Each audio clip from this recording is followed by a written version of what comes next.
नमस्कार साथियों, बहुत बहुत स्वागत है अतिथि शिक्षक भाइयों का एक बार फिर से रामसर यूट्यूब चैनल में। और साथियों, लगातार आप सभी को पता है कि डीपीआई की तरफ से आपके पात्रता की जानकारी के लिए अपडेट करने के लिए बहुत ज़्यादा समय दिया जा रहा है। और अभी तक 2 बार आदेश के द्वारा आपके समय को बढ़ाया जा रहा है।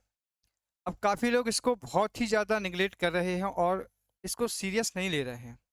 तो मैं आपको एक बार फिर से आखिरी निवेदन करूँगा।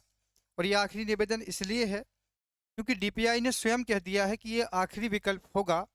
इस बात को आप क्यों, देखिए पहले मैं आपको आदेश दिखा देता हूँ डीपीआई डीपीआई का।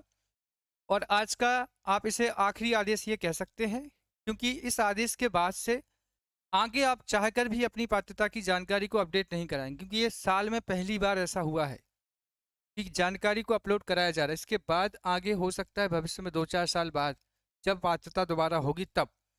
इसको आसान से मत लीजिए। इसमें देखिए, ये आदेश आज का आखिरी आदेश है। गौतम नगर भोपाल से ये आदेश जारी किया गया है। दिनांक सबसे पहले अगर आप देखें तो यहाँ लिखा हुआ है, दिनांक ये आपके सामने 26/03/2024 है। ठीक है। सभी संभागीय संयुक्त संचालक के पास ये आदेश गया है।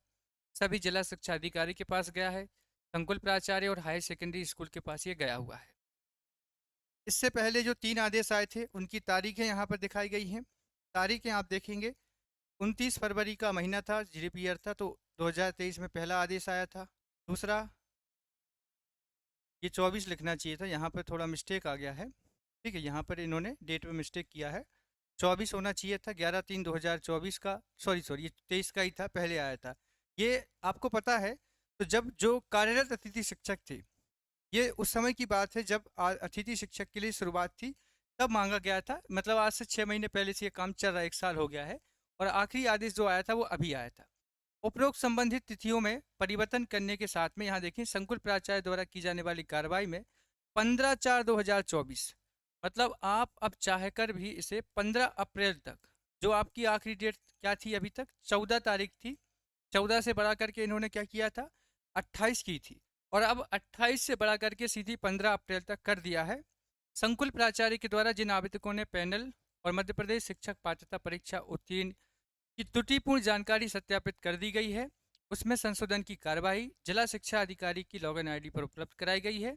उक्त संशोधन की कार्रवाई दिनांक 24/20/4/2024 तक। तो देखो, 15 तारीख तो आपके लिए है। इसके बाद 20 तारीख है जो मुख्य जिला शिक्षा अधिकारी हैं उनके लिए। तो इस जानकारी में क्यों इतना ज़्यादा स्पेशल बताया जा रहा है, इतना बार बार आदेश क्यों दिए जा रहे हैं, इसका कारण क्या है? तो सुनिए पहली चीज़। अब ये आपको मैं बता रहा हूँ, देखिएगा यहाँ पर। अब आपको इस बात को समझना होगा कि शिक्षा अधिकारी के द्वारा या जिला डीपीआई के माध्यम से अभी तक ये 3 बार आदेश क्यों आए हैं, इसका कारण समझिए बहुत अच्छे से। आप लोगों ने, हो सकता है कई अतिथि शिक्षक ऐसे भी हैं जिनका कार्य दिवस ज़्यादा है और कुछ लोग कार्यरत हैं। तो जिनका कार्य दिवस ज़्यादा है वो भी करा रहे हैं, जिन्होंने 1 महीने पढ़ाया है उन्होंने भी काम कराया है। तो अपडेट कराना जरूरी है। इसके कारण और इसके फायदे सुनिए। अभी तक जो चयनिंग प्रक्रिया में अनियमितताएं देखी गई हैं कि बिना डीएड बीएड वाले भी पढ़ा रहे हैं, जिनके पास में कोई अनुभव नहीं है, जिनके पास सब्जेक्ट का नॉलेज नहीं है, वो बच्चों को गेस्ट में इसलिए क्योंकि उनको आर्थिक लाभ मिल रहा है। और वर्ग 1-2 की जो नियमित भर्ती होती है या 3 की, उसमें 25% आरक्षण मिल जाता है। इसीलिए कई सारे ऐसे टीचर हैं जिन्होंने पात्रता तक पास नहीं की है। और पात्रता पास करना एक आपकी योग्यता का प्रमाण है। अनुभव और योग्यता का अपना अपना एक वास्ता है कि अगर आपको सब्जेक्ट का, विषय का नॉलेज होगा तो पात्रता तो आप पास कर ही लेंगे। अनुभव का मतलब फिर क्या हुआ आपका? जब विषय का नॉलेज नहीं है तो अनुभव समय का अनुभव थोड़ी होता है, विषय का अनुभव होता है वो। इस आधार पर पात्रता पास जो जितने भी कैंडिडेट हैं और अतिथि में पहले पढ़ा चुके हैं, चाहे कितने भी दिन पढ़ाया हो, दो जितने भी सत्रों में पढ़ाया है, अपडेट करना जरूरी है। क्योंकि नए सत्र में जून और जुलाई, इसका आप देखेंगे कि इस बार अगर मानदेय बढ़ाया गया है तो शिक्षा विभाग आपसे काम भी करवाएगा, आपका रिजल्ट भी मांगेगा, परिणाम भी मांगेगा, परसेंटेज भी मांगेगा, बच्चों का फीडबैक भी मांगेगा। तो आगे सत्र में अगर आप अच्छे से कार्य करना चाहते हैं या व्यवस्थित तरीके से रहना चाहते हैं विभाग में, तो आपको ये जानकारी अपडेट है। अगर नहीं है तो फिर अनुभव होगा आपका, अनुभव अपडेट करा लीजिए। पात्रता पास नहीं तो अनुभव आपका पैनल में अपडेट होना चाहिए। क्योंकि नए सत्र की जो ज्वाइनिंग प्रक्रिया होगी डीपीआई की तरफ से, वो पूरे व्यवस्थित तरीके, क्योंकि डीपीआई इतना इंटरेस्ट ले रहा है पहली बार। इससे पहले अतिथि व्यवस्था के लिए कभी स्पेशल आदेश इस तरीके से नहीं आए जैसे इस साल आ रहे हैं।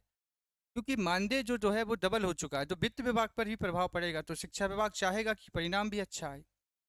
और परिणाम सभी अच्छा लाते हैं जिनको अनुभव है वो भी, और पात्रता पास भी, सभी अनुभव अच्छा रखते हैं। लेकिन ये काम आपको इस तिथि के अंदर कराना है। जिनका हो चुका है उनको अगर कुछ सुधार कराना है तो वो सुधार करा सकते हैं, जिनका नहीं हो पाया है वो भी करा सकते हैं।